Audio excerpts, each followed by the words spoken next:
Hello guys, welcome back to this channel. In this today's tutorial, I'm going to show you how to find coordinate on Google Maps. Okay, let's get into it guys. First thing first, I'm going to open up my Google Maps application in my mobile phone. And if we want to find coordinate on Google Maps, we can choose a location. We want to find the coordinate, and I'm just going to choose random location. We can tap and hold on the location like this, and the coordinate will appear. And this is the coordinate of this location.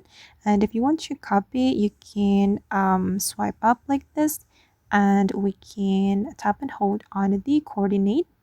Okay, and now the coordinates has been copied to the clipboard, and you will be able to search by coordinate on your Google Maps. I'm just going to paste it.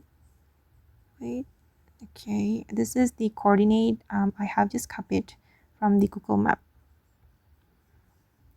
Alright guys, and that's all the way to find coordinate on Google Maps. I hope this tutorial will be useful for you. Thank you so much for watching, and if you found this tutorial useful, don't forget to hit the like button, leave your comments, and also subscribe to this channel. See you in the next video.